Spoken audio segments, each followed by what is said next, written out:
এই ছেলেটি দেখে তার ভালোবাসার মানুষ অন্য ছেলের সঙ্গে বসে সময় কাটাচ্ছে। তখনই সে তার হাতে গোলাপটা লুকিয়ে তার কাছে গিয়ে তাকে প্রপোজ করে।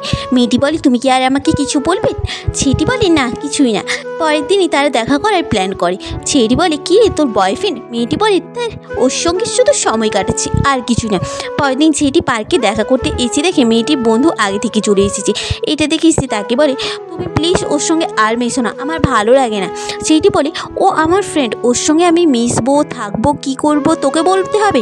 ছেলেটি তখনই তাকে একটা চড় মারে। ছেলেটি রেগে বলে, কাল তোর সঙ্গে কী হয় তুই দেখে নিস। পরের দিনই মেয়েটি তাকে চড় মেরে বলে, তুমি আমার সঙ্গে যোগাযোগ করার চেষ্টাও করবে না, তুমি আমার বন্ধুকে চড় মেরেছো, ও আমার প্রাণ, তোমার মতন ওই গরিব ছেলের সঙ্গে আমি আর ভালোবাসার সম্পর্ক রাখতে পারবো না।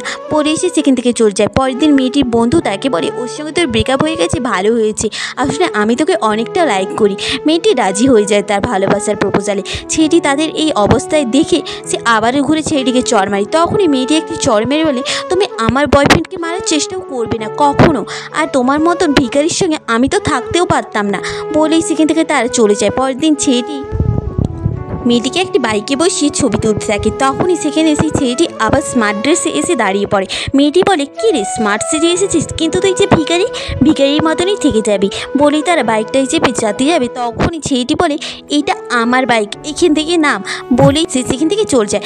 আসলে ছেলেটি খুব বড়লোকের ঘরের ছেলে ছিল, সে শুধু তার সঠিক ভালোবাসাকে পাওয়ার জন্য নাটক করছিল। আচ্ছা, ছেলেটি কি ঠিক ব্যবহার করেছিল মেয়েটির সঙ্গে? কমেন্ট